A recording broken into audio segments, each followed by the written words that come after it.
안녕하세요. 오늘도 사연살롱을 찾아주셔서 감사합니다. 저는 60대 후반의 여성이에요. 저는 곰탕을 전문으로 하는 한식 식당을 운영하고 있어요. 제가 사연을 보내게 된 것은 30년도 더 된 젊을 때 일이긴 하지만 장사를 시작하고 자리를 잡아갈 무렵에 겪었던 일을 이야기하고 싶어서예요. 정말 특별한 인연을 만나서 여기까지 오게 됐네요. 어릴 때 저는 할머니가 끓여주신 곰탕을 참 좋아했어요.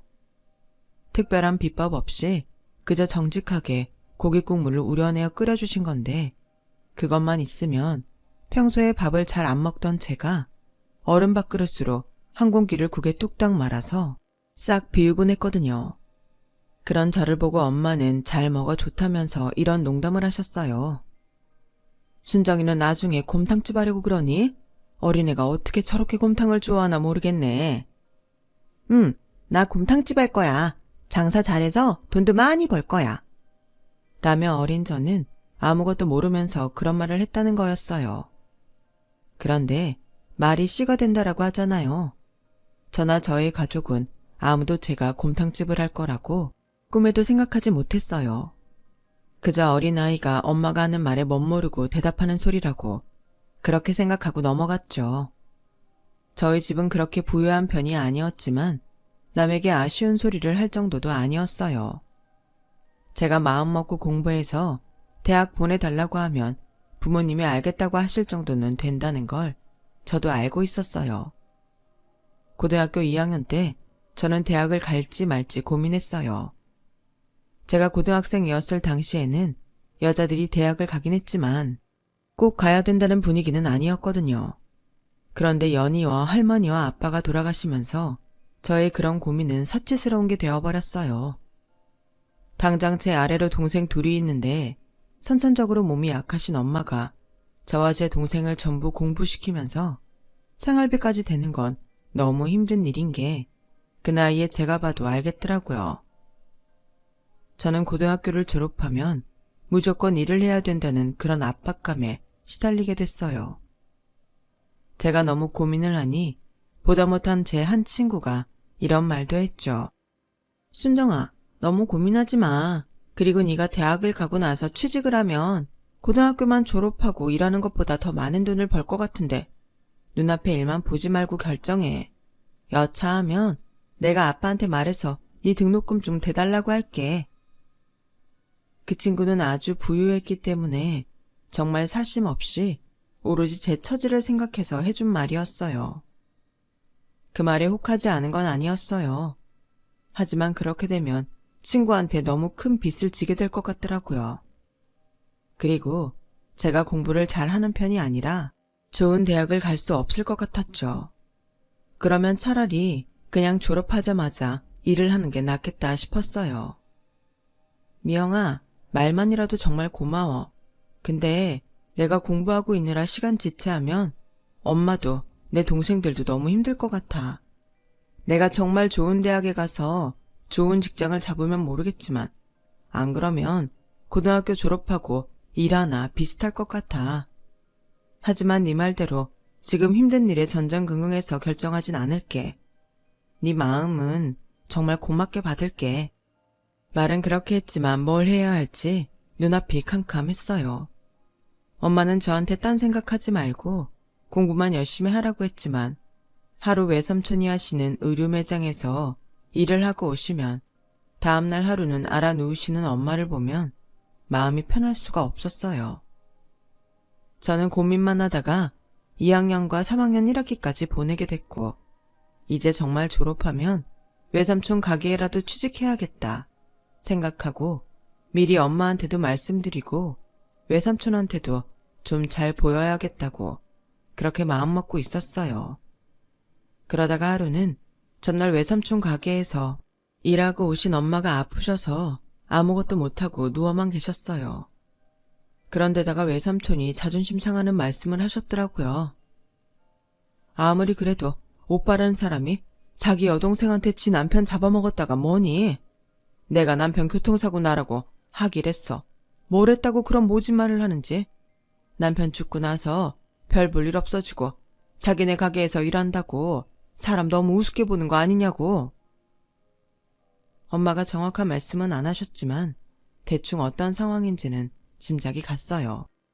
외삼촌은 원래도 사람 차별이 좀 심하셨고 아빠가 살아계실 때도 아빠는 대학 나오고 회사 다녀도 가게 안은 자기만큼 못 번다며 뻐기는 말을 자주 했거든요. 엄마 이야기를 들으니 외삼촌 가게에서 일하고 싶다는 마음이 싹 사라져버리더라고요. 친척한테 일자리를 달라고 하지 말고 내 힘으로 어디든 찾아봐야겠다고 다짐을 하게 됐죠. 엄마는 마음이 힘드니 몸도 더 아프신 것 같았어요. 그래서 엄마한테 삼계탕이라도 끓여드릴 생각으로 시장에 갔죠. 닭집을 향해 발걸음을 서두르고 있는데 어디서 아주 익숙한 국물 냄새가 제 걸음을 붙잡았어요. 보니까 거기에는 커다란 곰탕집이 있었어요. 저는 마치 홀린 것처럼 그 안에 들어갔죠. 가게 안은 곰탕, 내장탕 등을 먹으러 온 사람들로 붐비고 있었어요. 혼자 오셨어요? 그럼 여기로 앉으세요. 카운터에 있던 젊은 남자분이 상냥하게 웃으며 저에게 자리를 안내했고 저는 안내해준 자리에 앉아 곰탕을 주문해버리고 말았어요. 자, 여기 곰탕 한 그릇 나왔습니다. 깍두기랑 파 여기 있어요. 카운터에 있던 남자가 제 자리로 곰탕을 가져왔고 저는 그 냄새에 홀린 듯이 밥을 말아먹다가 눈물을 흘리고 말았어요. 할머니가 해주셨던 곰탕이 생각났거든요. 하지만 곰탕 맛은 할머니가 끓여주셨던 것처럼 소박한 게 아닌 아주 깊고 고소한 맛이 났어요.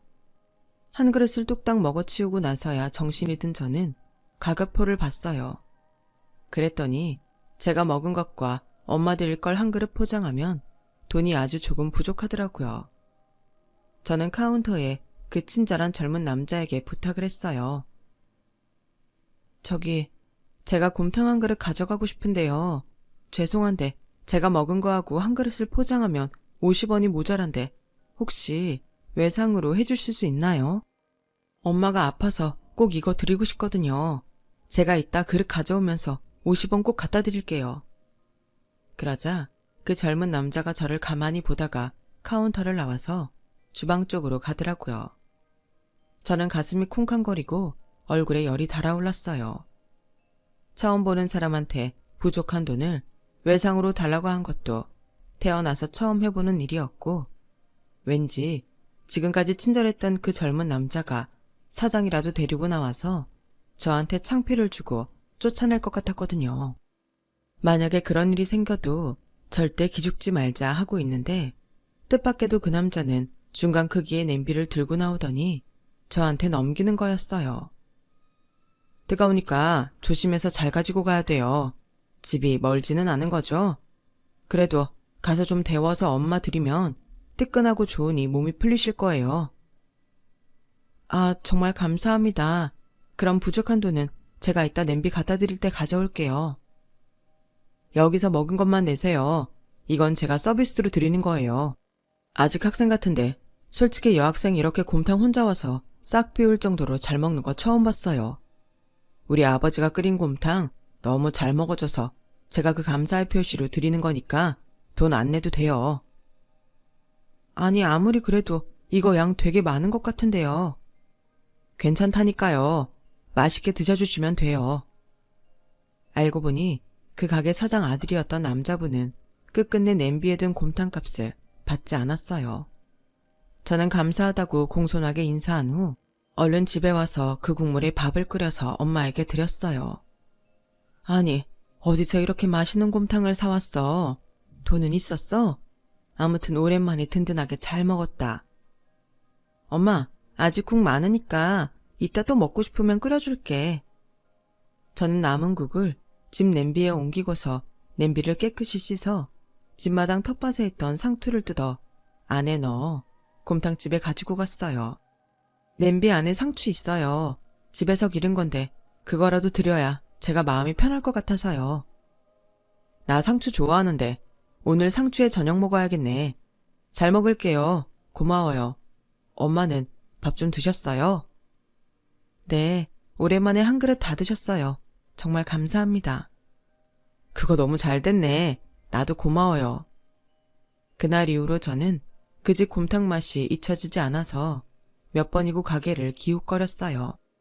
하지만 항상 저한테 용돈이 있는 것도 아니었고 있더라도 아껴 써야 하는 형편이었기 때문에 마음 내키는 대로 사 먹을 수 있는 처지도 아니었거든요. 하굣길에는 일부러 그 가게 앞을 지나가려고 돌아서 오는 일도 많았어요. 친구가 그런 저를 몇 번 보더니 하루는 팔을 붙잡고 그 가게 안으로 끌고 들어가더라고요. 여기 곰탕 2그릇 주세요.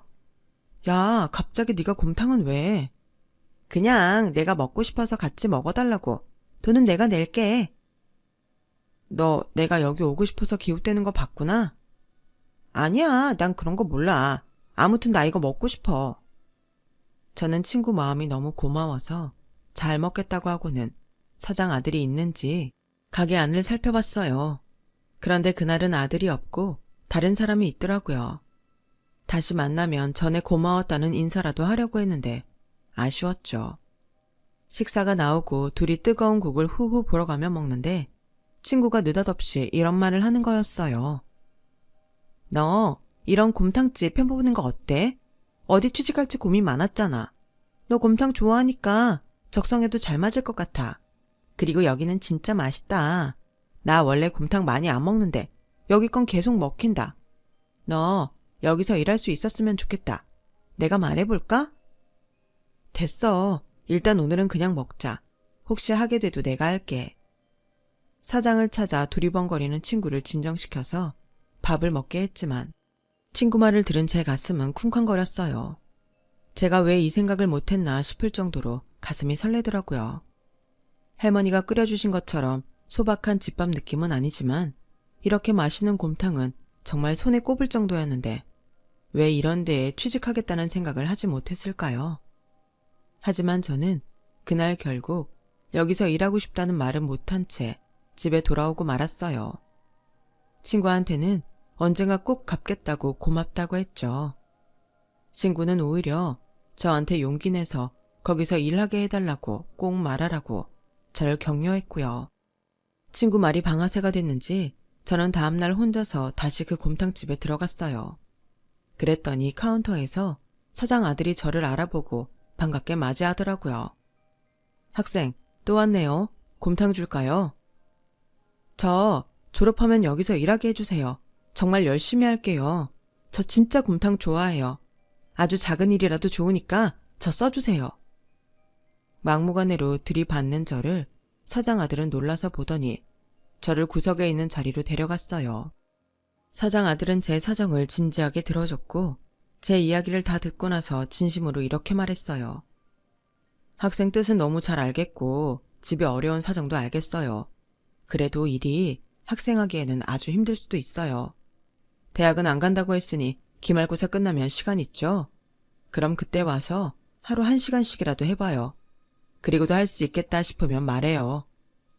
네, 정말 감사합니다. 저는 대기업 정규직 내정이라도 받은 사람처럼 감동해서 몇 번이나 감사하다고 했고 사장 아들은 멋쩍게 웃으며 그럴 일 아니라며 저한테 곰탕까지 싸주셨어요. 저녁 먹는 시간에 엄마와 동생들과 곰탕 먹으며 그 이야기를 했더니 다들 저를 걱정스럽게 봤어요. 힘들어서 할 수 있겠냐는 것과 정말 대학을 안 갈 거냐는 거였어요. 특히 엄마는 많이 속상해하셨어요. 네 아빠만 살아있었어도 네가 곰탕집에서 일한다고는 안 했을 텐데 엄마가 능력이 없어서 너무 미안해. 아니야, 난 아마 아빠 살아계셨어도 대학 안 간다고 했을 거야. 순애하고 인석이만큼 공부 잘하는 것도 아니잖아.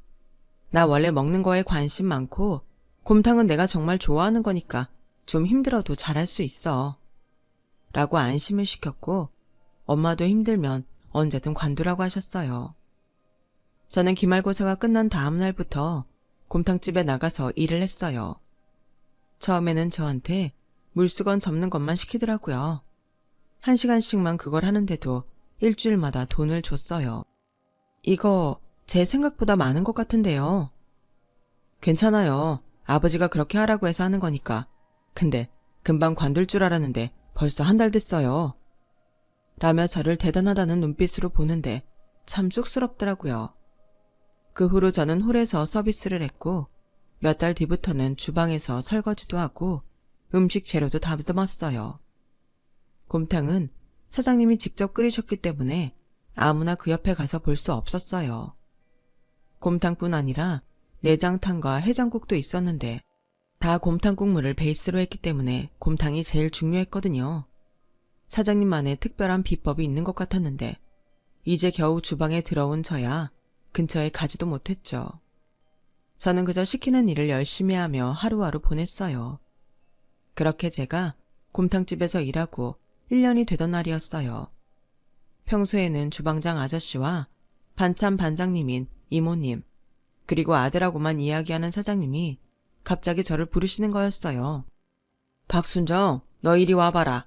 이거 잘 보다가 기름 뜨면 걷어내라. 깔끔하게 다 걷어내야 돼. 안 그러면 느끼하고 맛 안 난다. 제가요? 정말 제가 해도 돼요? 내 말 못 들었어. 너 박순정이잖아. 네가 하라고 시키는 거야. 저는 너무 좋아서 열심히 기름을 건져냈어요. 뜨거운 들통 앞에서 그 겨울에 땀을 뻘뻘 흘리면서도 집중해서 기름 건지는 저를 보고는 주방장님과 반찬반장 이모는 아주 정신이 팔렸다며 웃으시더라고요. 그날 일이 끝나고 나오는데 사장 아들이 저한테 살짝 이렇게 말했어요. 아버지가 순정씨 아주 잘 본 것 같아요. 열심히 해요. 저는 순정씨라고 부르는 것에 어쩐지 가슴이 두근댔어요. 곰탕집에서 일하기 시작하고 제일 기억에 남는 날이었죠. 제가 사장 아들에게 호감을 갖고 있다는 걸 확인하기도 했고 처음으로 국 앞에 가게 됐으니까요. 저는 뭐든 시키는 대로 열심히 하고 주방 선배들의 어깨 너머로 반찬 양념이든 뭐든 익힐 수 있는 건 다 익혔어요. 그러다 보니 저는 점점 주방에서 중요한 인력이 되었고 주방장님 아래서 국을 끓이는 요리사 중 한 명이 되었어요. 그때 저는 조리사 자격증을 정식으로 따야겠다는 생각을 했어요. 그동안 모아둔 돈도 있으니 가게에서만 허락해주면 학원에 다니며 해보고 싶었죠.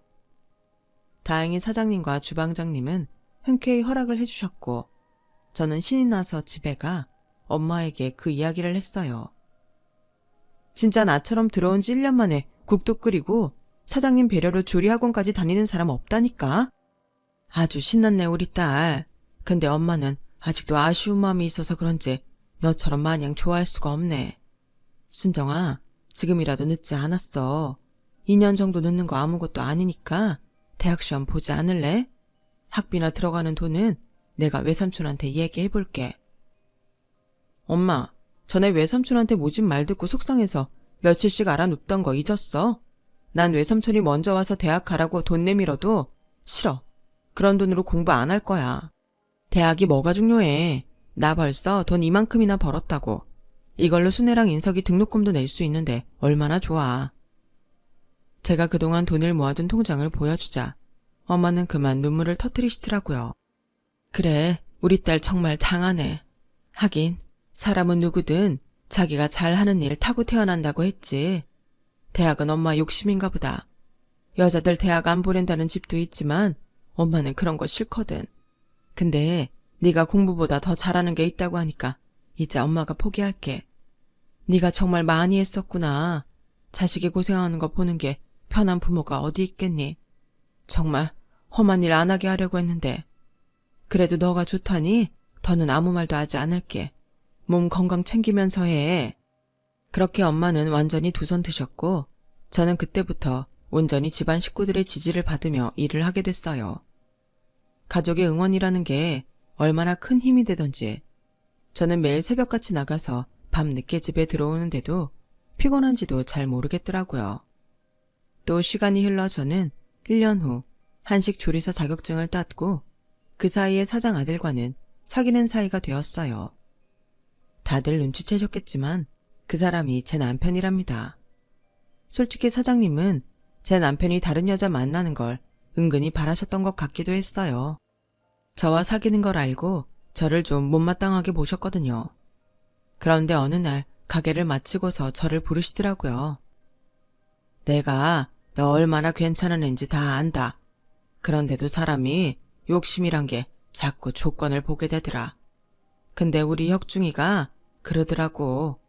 외할아버지도 아버지 조건 안 받다고. 사실 나도 가난했거든. 혁중이가 너랑 꼭 결혼하고 싶다고 한다. 생각해보니 나도 이렇게 우리 곰탕 좋아해주는 며느리라면 최고인 것 같더라. 니네는 어느 정도의 마음의 결심을 한 걸로 안다. 내 대답만 남은 거지. 앞으로는 이제 우리 한 가족으로 잘해보자. 사실 그 당시 사장님은 저와 남편을 결혼시키는 데에 부담이 있었을 게 분명했어요. 왜냐하면 주방에서 한 직원이 반찬하고 김치 조리법을 빼돌리면서 가게 돈도 상당량 가지고 도망을 갔거든요. 다행히 곰탕 레시피는 사장님만 알고 있어서 못 가지고 나갔지만 그 일로 가게 타격이 심했고 금전적인 피해는 물론 사장님이 배신감에 많이 힘들어하셨죠. 그럼에도 저희에게 결혼을 하라고 한 건 순전히 저희 둘을 보고 결정하신 것 같아서 감사했어요. 엄마도 남편을 보고 사람이 착하고 성실해 보인다고 좋아하셨고 동생들도 새 가족이 생긴다며 기뻐했어요. 그렇게 저희는 모두의 축복 속에 결혼식을 올렸어요. 하지만 시아버지가 되신 사장님이 기력을 잘 차리지 못하셨고 얼마 안 가서 돌아가시고 말았어요. 결혼하고 반년도 안 돼서 일어난 일이기에 너무 속상하고 슬펐어요. 말은 없으셨지만 묵묵히 저를 인정해 주셨던 따뜻함이 좋았는데 그런 시아버지를 다시 뵐 수 없다니 너무 마음이 아팠어요. 남편도 정말 많이 슬퍼하며 장례를 마쳤어요. 하지만 남편은 결단력이 있는 사람이었어요. 기왕 이렇게 된 거 식당을 시내로 옮겨보고 싶어. 아예 서울에 가서 해보고도 싶고 아버지 곰탕이라면 서울에 가서 해도 승산 있다고 생각하거든. 나도 아버님 곰탕은 우리나라 어디에서도 통할 거라고 생각해. 당신 뜻에도 무조건 찬성이야. 단 너무 무리는 하지 마. 우리한테 지금 가장 적합한 곳이 어딘지 우리가 할 수 있는 내에서 나오는 대로 옮기기로 해.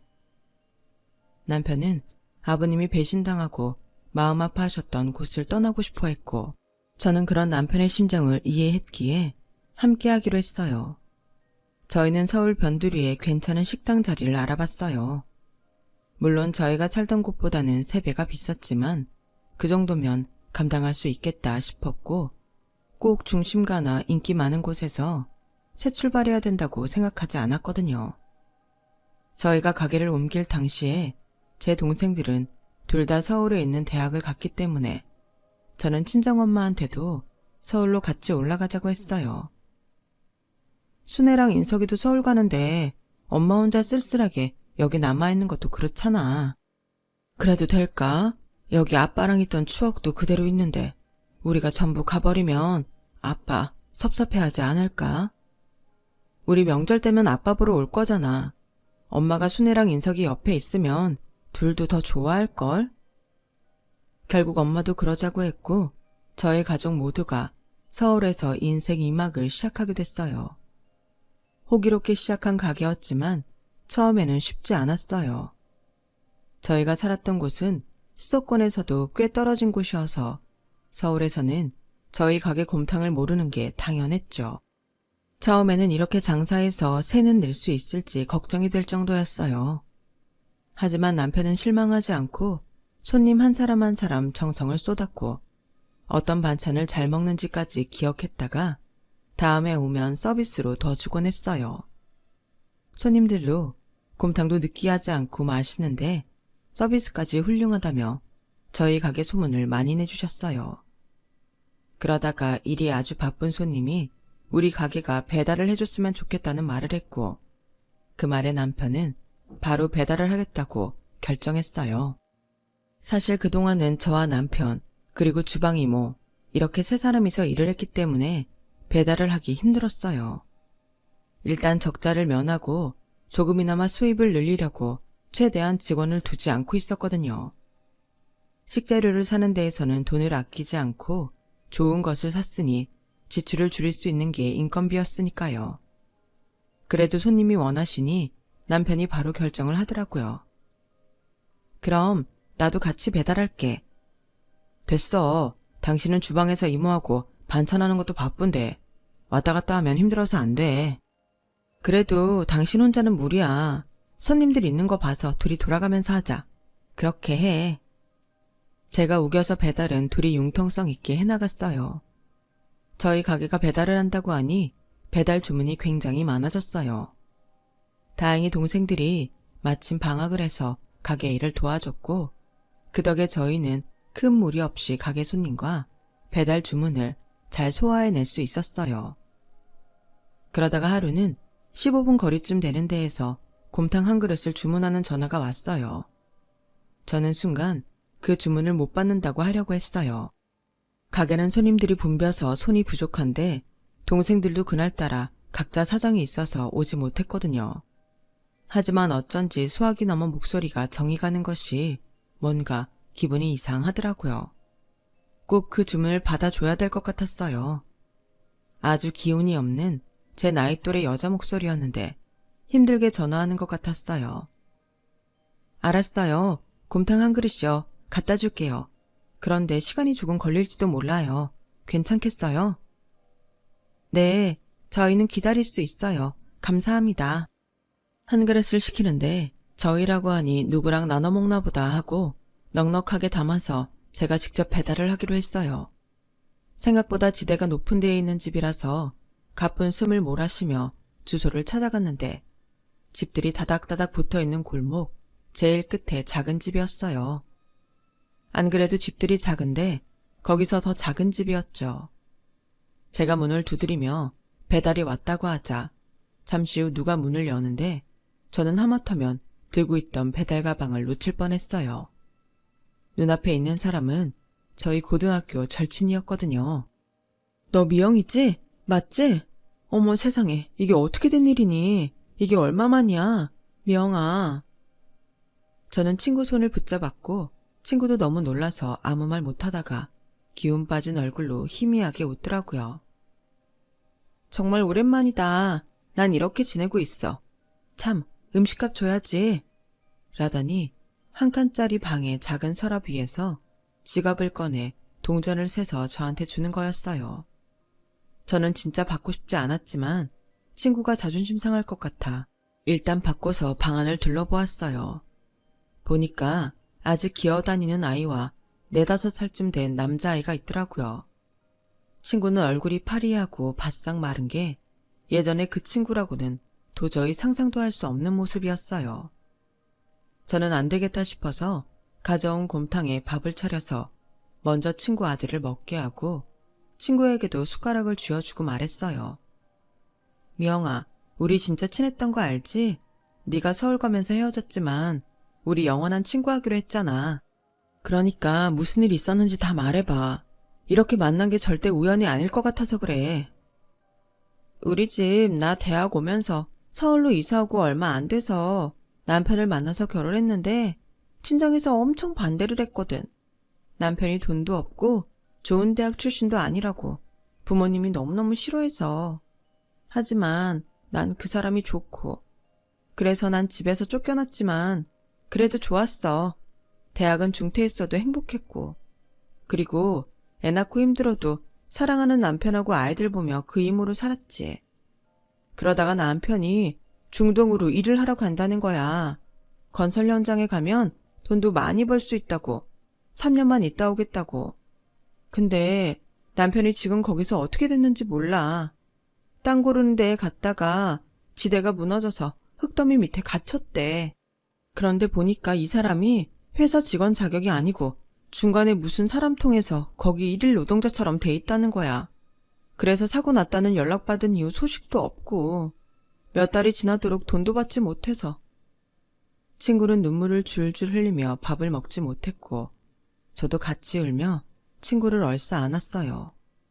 가게로 돌아온 저는 친구를 그대로 둘 수 없다는 생각에 급한 대로 주방에 들어가서 반찬에 밥에 국을 잔뜩 포장해서 다시 친구 집을 찾아갔어요. 이거 우리 마감 시간 다 됐는데 오늘 남은 거야. 애기들도 그렇고 너도 뭐 좀 먹어야지. 이럴수록 네가 잘 먹고 건강해야 돼. 라며 저는 무작정 친구 집 부엌에 들어가 냉장고 안에 반찬을 넣어놓고 국도 냄비에 부어놨어요. 정말 부족할 거 하나 없이 자란 친구가 이렇게 될 줄은 꿈에도 몰랐기에 너무 안쓰럽고 딱하기만 했어요.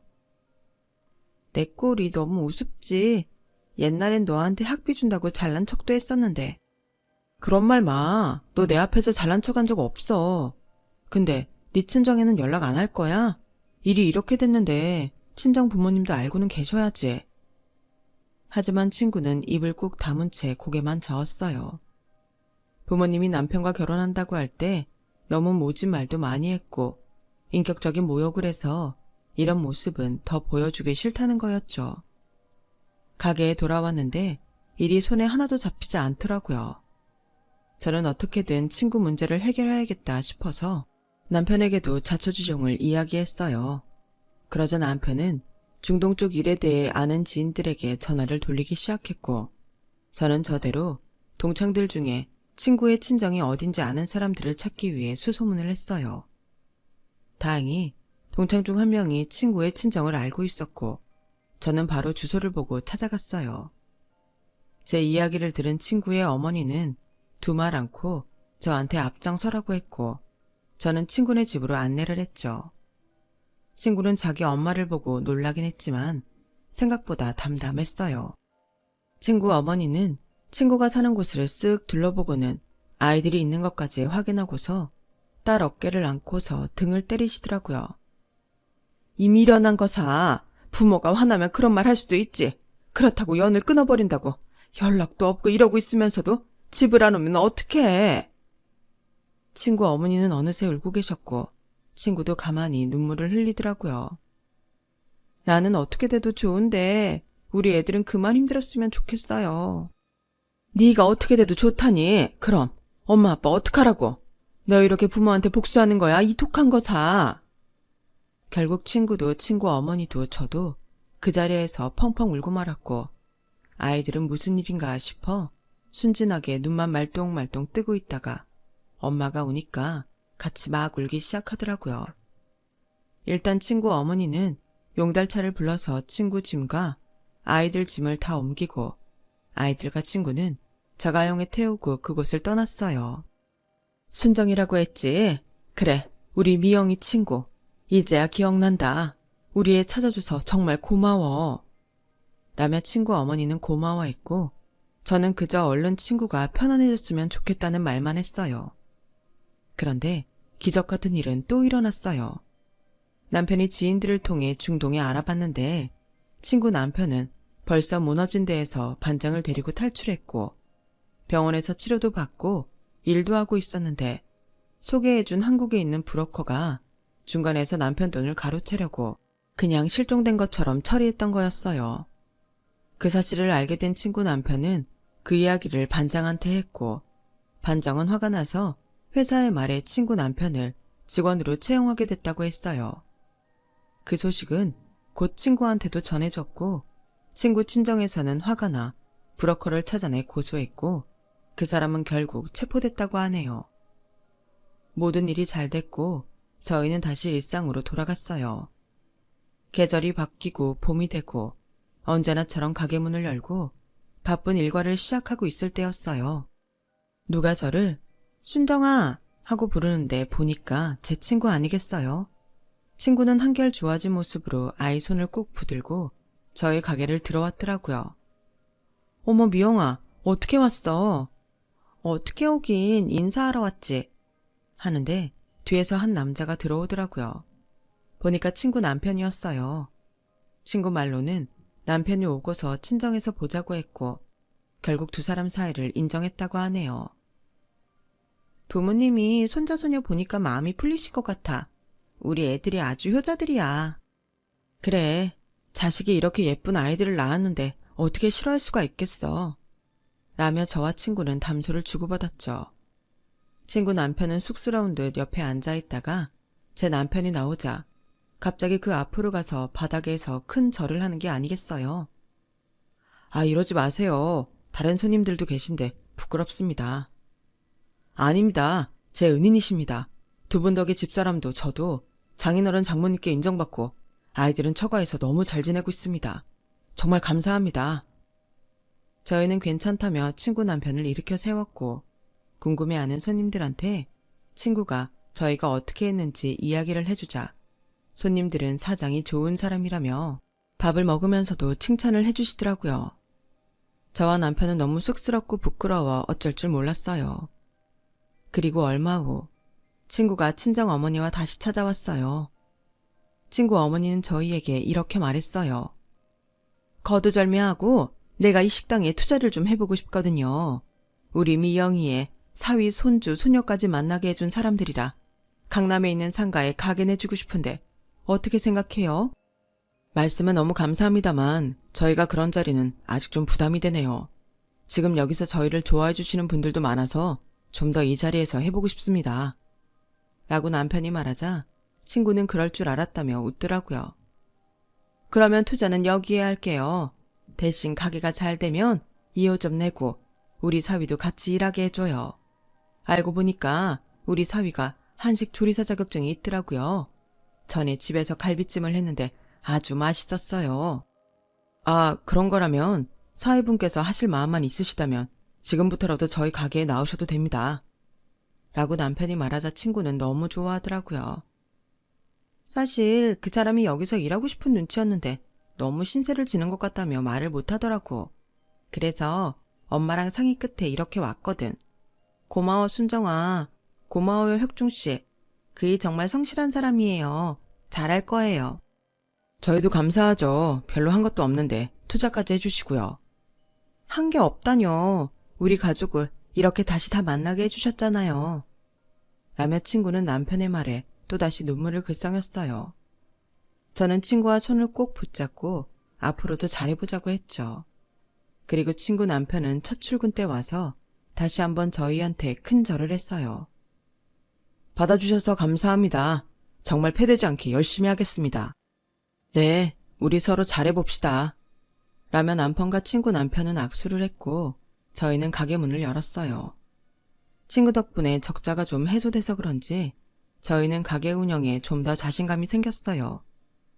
그런 마음이 일하는 데에도 영향을 줬는지 가게는 점점 잘 됐고 친구 남편도 아주 빨리 일을 배웠어요. 게다가 정말 재능이다 싶을 만큼 요리도 잘했고요. 저희는 3년이 지나 가게를 확장하게 됐고 2호점도 냈어요. 친구가 자기 부모네 강남에 상가를 내라고 했지만 역시 그건 저희가 돈을 더 번 다음에 하자 싶었죠.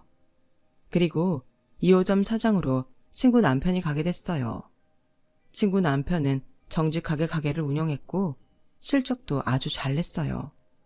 나중에는 독립해서 나가게 됐죠. 그때는 정말 친구 친정에서 강남에 가게를 차려줬답니다. 그렇게 되기까지 15년 정도 지났고 친구도 저희도 각자 가게를 잘하면서 지내고 있어요. 남편은 이미 가게에서 손을 뗐고 저도 가끔 들여다보는 정도지만요. 가게는 딸들이 함께 운영하고 있답니다. 저는 딸 둘을 두는데 친구 애들하고도 친해져서 아주 잘 지내고 있어요. 그런 모습을 보니 어찌나 흐뭇한지 모르겠어요. 저와 친구는 지금도 만나면 서로 이렇게 말해요. 내가 너를 만난 건 진짜 행운이야.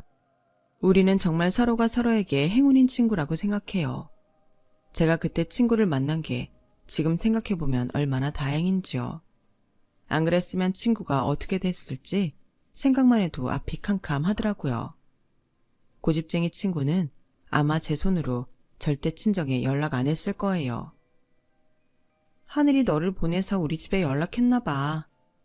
지금도 친구는 그렇게 말하고 있어요. 제 이야기는 여기까지예요. 들어주신 모든 분들 건강하시고요. 매일 행복하시고 좋은 일만 넘치시길 바랄게요. 감사합니다. 여러분, 사연 댓글에 응원과 현명한 조언 부탁드려요. 좋아요와 구독은 저에게 큰 힘이 됩니다. 오늘도 좋은 일 가득하세요.